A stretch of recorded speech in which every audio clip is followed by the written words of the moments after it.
બાપુ વિદાય ગીતે જાય જેમ તેમ નહોતા હો. એવા ઢોલરિયા વર રાજા મારી ભૂલ્યું માફ કરજો,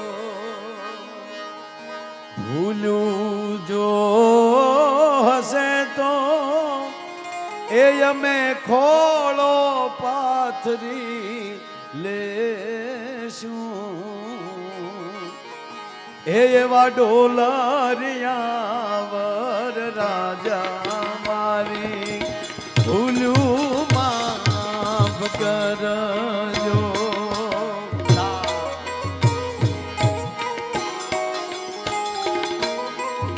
મારે હસાવા છે પણ યાદ આવી ગયો એટલે કહું.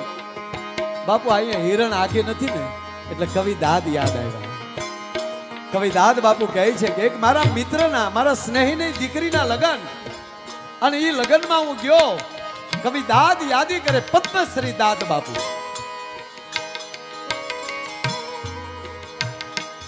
શિવાભાઈ કવિ દાદ એમ કહે છે કે અમે દીકરીને વળાવવા માટે ગામને જાપે ગયા. ગામને જાપેથી આખું ગામ વળાવીને પાછું વયાયું. ગાડું હાલતું થયું ત્યારે બળદ ગાડા ગાડું હાલતું થયું. જગદીશભાઈ વળાવીને ગામ વયાયું. કવિ કહે છે કે મારો ભેરું ન્યાલી ગાડાની હામેલી નજર નહોતો હટાવતો, મટકું નહોતો મારતો. આંખ માલી ખુલ્લી આંખું એ શ્રાવણ અને ભાદરવો વયો જાય. આહુડા મૂછમાં આવીને લીપાઈ જતા હતા. હવે તો એ થઈ કે મેં કીધું ભાઈ હવે તો પાછો ફર. ગાડું બહુ દૂર વહી ગયું. દાદભાઈ એકવાર મારી દીકરી મારી હામું જોઈ લે ને તો મારી દીકરીનું મોઢું જોઈ લઉં. પણ દીકરી હામું નહોતી જોતી હો. હું કામ એને એમ હતું કે હવે જો મારા બાપ હામું જોઈ તો મારા બાપને સાનું કોણ રાખશે. કવિ દાદ એમ કહે છે કે ત્યારે કવિ દાદે હાથમાં કલમ લીધી સાહેબો કે દીકરી તારા પિતા હામું ન જોતો કાંઈ નહીં, પણ તું નાની હતી ત્યાંથી લઈને જુવાન થઈ ત્યાં સુધી તું આ ગામની જાપે આંબલી પીપળી રમીને એ વડલાની પીપળની ડાળું અત્યારે પવનથી હલતી બંધ થઈ ગઈ. અને સાહેબ તમે જોજો દીકરી જ્યારે વિદાય લેતી હોય ને ગામના જાપામાં લે ત્યારે પવન થંભી જાય. એ ઝાડવાએ એ દીકરીને જોઈ હોય. અમારે એક બાજુમાં ગામ છે જગદીશભાઈ, બહુ સરસ વાત યાદ આવી એટલે કહું. અમારી બાજુમાં એક ગામ છે, એ ગામના ઝાપામાં એ ઝાડવાની નીચે એક ભાઈ થોડું ઘણું ગાળો બોલતો હતો. અને અમે ગામના સરપંચ નીકળ્યા. એ સરપંચે કીધું તું ફલાણા ભાઈનો દીકરો છો ને? કે હા. એક વાત કહું ભઈલા કે ખોટું ન લગાડતો, કોઈ દી ગામને ઝાપે ન આવતો. કેમ? તાકા ગામના ઝાપાના ઝાડવાએ તારા દાદાને જોયેલા છે ને એની ખાનદાની જોયેલી છે. કાલ ઝાડવા ઝાખા થઈ જાય આ ફલાણા ભાઈનો દીકરો આવો નીકળ્યો ભલામાણા. હે એ દીકરીને કવિ દાદ એમ કહે છે કે દીકરી તું પિતાની હામું ન જોતો તને મુબારક, પણ આ ગામના ઝાડવા હામું તો જો. આંબલ પીપળ ડાળ બોલાવે,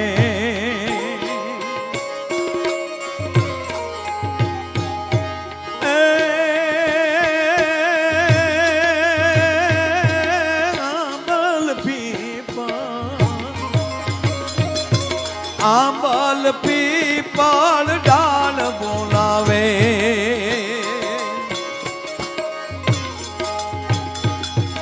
એક વાર હામું જો ધુબકા દેતી જે ધરામાં આરો અણહરો કાળજા કેરો કટકો મારો ગાંઠથી ચૂટી ગયો કાળજા કેરો કટકો મારો. અને એમાં આંબલી પીપળની વાત આવે એટલે કીર્તિદાનનું ગાયેલું ગીત યાદ આવે. અને જેવું કે ગોપાલભાઈ જેવું ન ગાય કુસાઈ, પણ વિષયમાં આવ્યું એટલે કહું. તમારી દીકરીનું જતન કરજો બાપ. એક દીકરી એવી છે કે એના 4 નામ બદલે છે. જ્યારે જન્મ લે છે ત્યારે દીકરી છે, પછી એનું નામ બેન પડે છે, ત્રીજું નામ ઈ ફેરા ફરીને જ્યારે દીકરી વહી જાય ત્યારે એનું ત્રીજું નામ પડે ઈ વહુ છે. અને પછી કુળદેવીની કૃપા થાય, ઈષ્ટદેવની કૃપા થાય, અને જ્યારે એને બાળકનો જન્મ થાય ત્યારે એનું ચોથું નામ પડે છે હીરાભાઈ માં શબ્દ છે. જે પછી માથી મોટું માં જગતમાં કોઈ નથી હો. માથી મોટું કોઈ નહીં. જળધાર કે જગદીશ. જગદીશભાઈ આપનું નામ આવ્યું. માથી મોટું કોઈ નહીં. જળધર હોય કે જગદીશ. પછી સૌ કોઈ નમાવે શીશ. ઓલું અંબા આગળ આલિયા. પછી માની માં હોય ને તો એને નાની કેવી પડે બાપ. હે પણ શરૂઆત તો દીકરીથી થાય હો. ઓલિયા બલીને પીપળી રે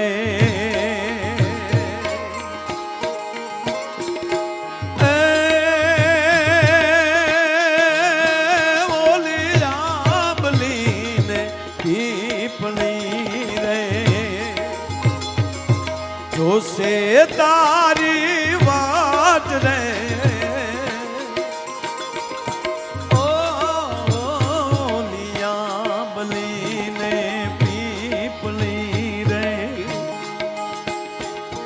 જોશે તારી વાટ રે ભેળા મળી કરશું અમે ભેળા મળી કરશું અમે ફરિયાદ મારી લાડલીને ખમ્મા ધણી મારી દીકરી રે મીઠુડી અમે જોશું તારી વાત.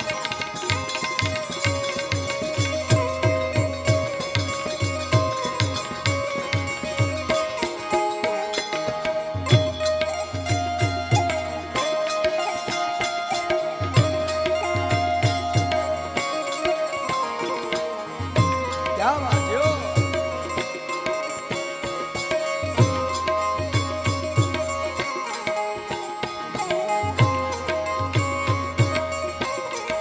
જગદીશભાઈ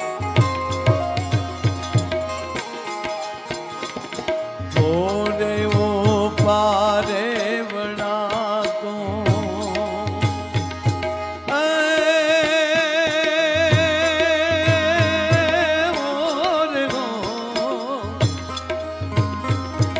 ઓરે ઓ પારે વડા તો કાલે ઉડી જાજ રે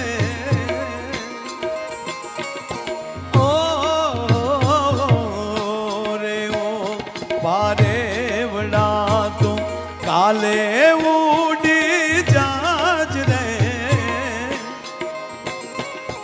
મારી હારો રહી જાને આજ નિરાત.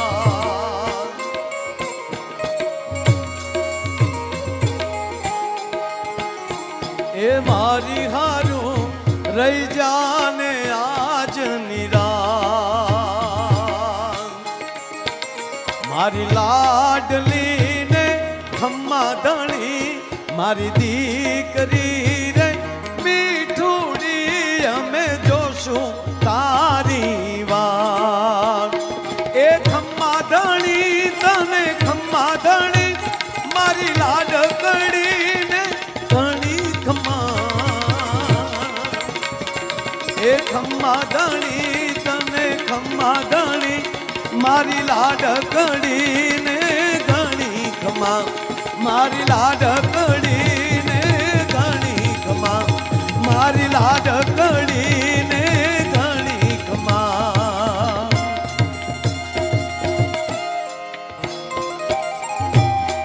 જો જો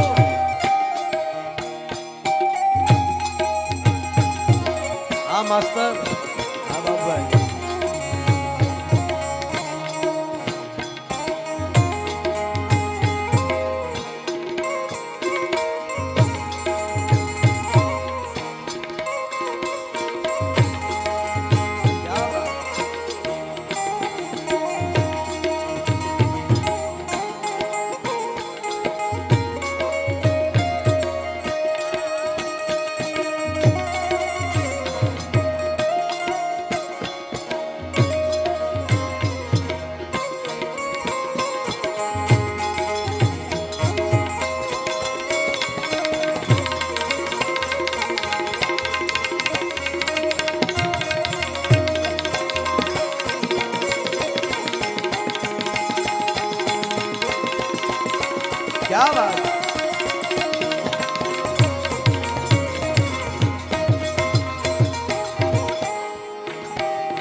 પીપળ ડાળ બોલાવે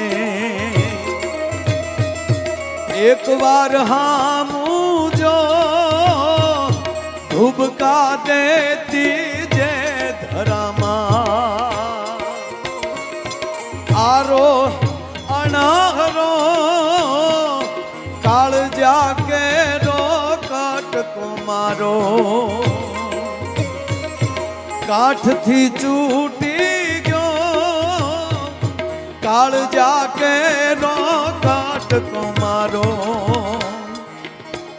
અને છેલ્લી કડી બાપ દાદ બાપુ કહે છે કે એને હું ફોહલાવીને ઘરે લઈને આવ્યો. આ બધાને અનુભવ થયો છે. કાલે તમને આ મંડપમાં એ અનુભવ થશે. જ્યારે પોથીજી અહીંથી નીકળી જશે ને ત્યારે આનો આ મંડપ ઝાંખો લાગે. એમ જે માંડવે ગીતોના ચકોર બોલતા હતા જ્યારે એ વળાવી દીકરીને વળાવીને બાપ જ્યારે પાછો પોતાના આંગણામાં પગ મૂકે ને એનો એ માંડવો ખાવા દોડે છે. કવિ દાદ બાપુ કહે છે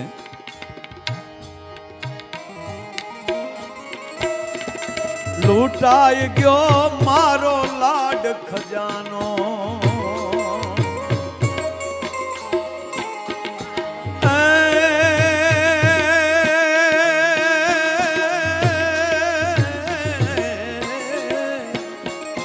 લૂંટાઈ ગયો મારો લાડ ખજાનો.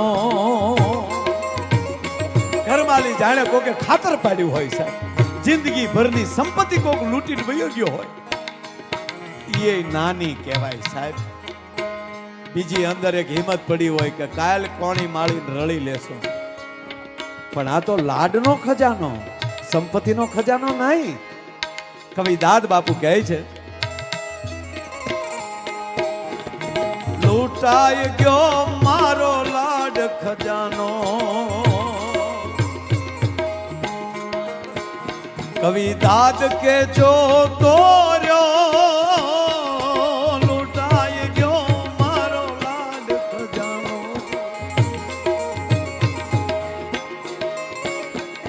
દાદ કે જો તોર્યો લૂંટાઈ ગયો મારો લાડ ખજાનો. દાદલ કે જો આ જાન ગઈ મુજ જાન લઈને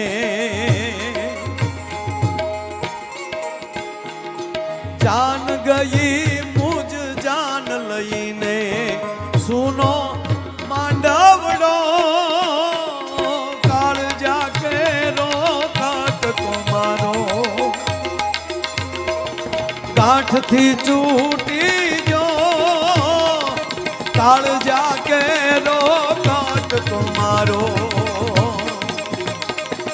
ગાંઠથી ચૂટી ગયો કાળજા કેરો કાટકો મારો. ગાંઠથી ચૂટી મારા દેશની દીકરીઓને મારા સમાજની દીકરીઓને મારા ભારત વર્ષની દીકરીઓને તમારો ભાઈ પગે લાગીને કહે કે આ જે વિદાયનો જે પ્રસંગ એ તો ભાગશાળી દીકરી હોય અને મળે. બાકી જેણે જેણે કીધું કે હવે અમે જુવાન થઈ ગયા છીએ અમારે અમારા નિર્ણય અમારી સાથે લેવા જોવે એ કોઈ દી સુખી નથી થયા. જેણે લખવું અહીંયા લખી લેજો. જે માવતરના કીધા વગર જેણે ડગલા માંડ્યા છે. તમે નાના હતા ને આલી લઈને તમે ભણો છો ત્યાં સુધી તમારા માટે દાડિયું કરવી પડી છે પણ તમને મોડું કપડું નથી એને પસંદ કર્યું. તો તમારી માટે તમારો જીવન સાથી માવતર નબળો પસંદ કરી કેમ કે ભલા માણા કલ્પના તો કરો. અને જેને જેના માવતર ઉપર ભરોસો ન હોય અને એ જ્યારે એવા કહેવાય કે નબળા ડગલા ભરે છે એના માટેની જિંદગીમાં કોઈ દી બાપ વિદાય દેતો હોય એ જિંદગીનો પ્રસંગ એને જીવનમાં ન મળે. એક ઘરે સારા દિવસો દેખાય શ્રીમતનો પ્રસંગ આવે ત્યારે દીકરી આમ નેજા માંડી માંડીને રાહ જોતી હોય કે હમણાં મારા પિયરિયા આવશે. એ ભાગીનગી હોય અને એ ભાગમાં ન આવે. અને જ્યારે એના કુટુંબમાં કોઈ પણ પ્રસંગ હોય એ દેરાણી જેઠાણીના મામેરિયા આવ્યા હોય અને ત્રીજો પ્રસંગ આવે અતિ પવિત્ર પ્રસંગ દીકરી માટે કે મામેરાનો અવસર. એ મામેરાની રાહ જોવી અને બાપ જેવો હોય એવડું નાનું એવું મામેરાને ટાણે આવીને ઊભો રહે ત્યારે માંડવામાં જે મોહાળિયા રૂડા લાગે એ અવસર એ ભાગશાળી દીકરી હોય એને મળવાનો હોય મારા બાપ. મારો કહેવાનો અર્થ એ છે કારણ કે દીકરી ઉપર આધાર છે આખા રાષ્ટ્રનો. એક ઉત્તમ સંસ્કાર હશે અને એના કોઠામાં જે દીકરો પાકશે ને, કારણ કે ગુરુ બે જ છે, એક માં અને બીજો સદગુરુ. પ્રથમ ગુરુ હોય તો માં છે. બાપુજી ગમે એટલી કોથળીઓ પીએ મેળ તમ તારે ક્યાંય સમાજ બગડી નહીં જાય. પણ આ દેશની માં બેઠી છે ને જીજાબાઈ જેવી તો હજી આ દેશને શિવાજી મળશે. માં બેઠી છે દેવકી જેવી તો ફરીવાર કૃષ્ણ મળશે. માં બેઠી હશે કૌશલ્યા જેવી તો ફરીવાર આ ધરતીને રામ મળશે. અને આ તમે માવુએ કેવા પુણ્ય કર્યા છે કે તમારા સંતાનો આજે તમારી નજર સામે ભાગવતની અંદર આવી રૂડું કાર્ય કરી રહ્યા છે. એટલે ગુરુ બે જ છે, એક માં અને પછી સદગુરુ. પણ માં પ્રથમ છે એનું કારણ એ કહું, માં છે એ કુખથી જ્ઞાન આપે અને સદગુરુ મુખથી જ્ઞાન આપે. એટલે આખો આધાર મારા દેશની માં પાસે છે. પણ માં બન્યું એવું, આ દીકરી હાહરે જાતી હતી ને તે આખું ગામ રડતું હતું. બોલો, બેનું રડે, માસીની દીકરીઓ રડે, માસી રડે, નાની રડે, ગઢામાં રડે, બધા રડે. આ મૂળ મુદ્દો નહોતો રડતો. બોલો, એ ઊભો વાહડો એવના માલ્યો જતો હતો અને એને બાપાની બાજુમાં નીકળતે પપ્પાએ રડવા મળે. હું કે પપ્પા તમે રડો માં ને મને રડાઈ જશે તો મારો મેકઅપ ઉતરી જશે. લે તારા મેકઅપ ને નાંગણી કરડે. એ આમણામ ગાડીએ પોગી ગયો જગદીશભાઈ, ગાડીએ પહોંચી ગયા. હવે તો બાવડા પકડીને જાય ને હાલ્યા જતા. ગાડીએ પહોંચી ગયા, લાલ મોટર આવી, ગુલાબી ગજરો લાવી, મારા ભાભી સાસરિયા કાળો કેર છે. દરવાજો ખોલી નાખ્યો અને વરરાજો જ્યાં ગાડીમાં બેસવા ગયો, પણ વરરાજાને વિચાર આવ્યો કે આરું આખું ઘર એનું રડે ને આ મૂળ મુદ્દો રડતો નથી, આમાં કરુણા નામની સર્કિટ જ પરમાત્માએ ફિટ નહીં કરી હોય. હવે શિવરંજની માલી બહાર આવી, વિદાય પ્રસંગ આવે ત્યાં શિવરંજની વગાડ લાગે એમાં શિવરંજની માં વાત કરી.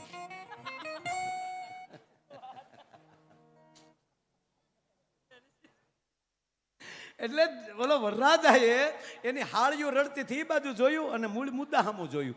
અને જ્યાં એને હાળીઓ સામું જોયું ત્યાં કન્યાનું ધ્યાન ગયું. એ ધ્યાન ગયું ને અને જે કન્યા ખીજાણી વરરાજાને ઝોટો માર્યો કે ન્યા હું જોવો છો, તમારા આ ડોળામાં હક નથી લાગતો, તમે ગાડીમાં બેહો ને એમ કરીને બે આંખે પકડીને બાવડાનો ઝટકો માર્યો ને પહેલી વાર જેમ માએ ખોયામાં નાખ્યો તો એમ ગાડીની સીટમાં ગયો ભોંક દે. વરરાજાને જે ઝટકો લાગ્યો, ઓય બાપા. કન્યા પાછી ફર્યો મીરાભાઈ, કન્યા પાછી ફરીને મળી એની ગઢા માને એના નાની માને બધાને ગગલાવા કે રોવા હું બેઠ્યું છો, ભૂંડિયું લાગો છો, હું એ સોટ્યું છો, હું પહેલી વાર હારે જાવ છું. પછી બધાને ખબર પડી કે એટલે રડતા હતા ને કહેતા હતા કે હવે મારી માં રહેજે. પણ મારો કહેવાનો અર્થ એ છે ગર્ભ સંસ્કાર છે. 16 સંસ્કાર આપણે બધાને નથી મળવાના, જીવનના 16 સંસ્કાર છે. પણ મારી માવું અમુક સંસ્કાર આપણને ન મળે. દાખલા તરીકે મને યજ્ઞોપવિત સંસ્કાર નથી લીધા, યજ્ઞ કરું ત્યારે લઉં છું પણ કાયમી નથી લીધા. અમુક છે એને સમાધિ મળે છે અને અગ્નિ સંસ્કાર નહીં મળે. 16 સંસ્કાર બધાને નહીં મળે પણ જીવ માત્ર ને ગર્ભ સંસ્કાર તો મળે ને. એ ગર્ભ સંસ્કાર બીજે ક્યાંયથી નહીં મળે, એ મારી માં જ આપી શકશે, બીજું કોઈ નહીં આપી શકે. આવાહન કરજો એ દીકરીની બાજુમાં બેસાડીને કે અમારી ઘરે ઉત્તમ આત્મા આવે. કર્યા વગર છૂટકો નથી સાહેબ. 5-10 વર્ષ છે આપણા હાથમાં ધર્મને બચાવવા માટે. જો તમારા ઘરે ઘરે ઝાલર ન વાગી, કારણ કે 2026 વર્ષ પહેલા એક પણ ધર્મ નહોતો ભારત કે નહીં પૃથ્વીના ખંડ ઉપર, કેવલ સનાતન. ન્યાલે આપણે ઈસુને બારા કાઢ્યા.